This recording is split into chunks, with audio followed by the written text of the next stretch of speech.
offensive, separate from context and intent. In England, our hate speech laws aren't far behind. Offence is in the eye of the beholder. I was offended is enough to launch a police investigation. I was offended can be sufficient evidence to convict. Someone offers an opinion that offends you, then you're potentially the victim of a crime. But, you know, who needs the law when you have Twitter? Our very own judge, jury and executioner, one errant joke, one unfashionable opinion aired, retweeting the wrong person, and your career can be over. In 24 hours, it's gone. Well, but it's not cancel culture, it's consequences culture. The consequence being, you're finished. Piers Morgan. Piers Morgan hasn't been cancelled, Tim. He's uncancelable. He'll be fine. Book sales through the roof, the face of GB News before the end of the month. But he is an interesting case in point, right? Okay, Piers Morgan called a Hollywood actress worth millions who married into royalty a liar. Now, of all the things Piers Morgan has said, done, or looks like, this is the thing people get offended by. Seriously? 41,000 people complained to Ofcom, including Meghan herself. I know it's lockdown, but what are these 41,000 people doing watching GMB if they hate Piers Morgan so much? Why is Meghan Markle watching Good Morning Britain? What's going on? Piers Morgan thinks Meghan Markle is a liar. Does he or does he not have the right to air that opinion? But it was the way he said it. It's Piers Morgan. And who cares? Who cares? He has an opinion, and you have an opinion about his opinion. Good for you. Everyone has an opinion about it. Everyone has an opinion about Meghan's interview, even if the opinion is, I couldn't give a shit.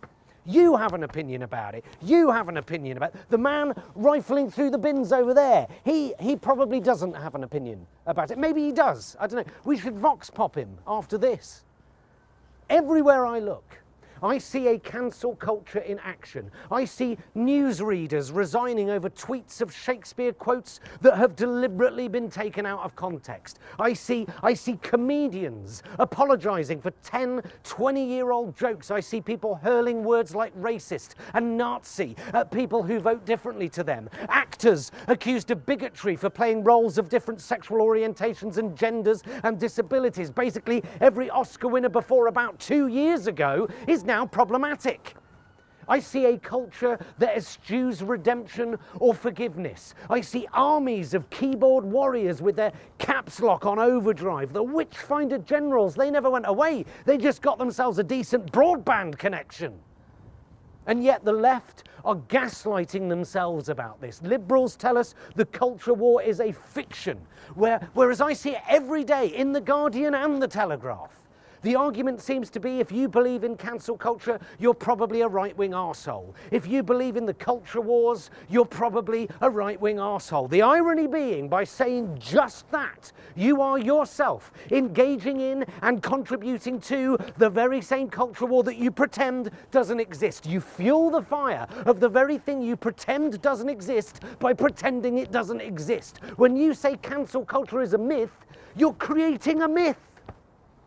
Do we have the right to air our opinions or don't we? En masse or individually? In public within reason and in private with no holds barred? In protest or in solidarity? Online or in person? Do I have the right to express opinions that the government or other people might not like without fear of arrest or losing my job? The Human Rights Act says I do.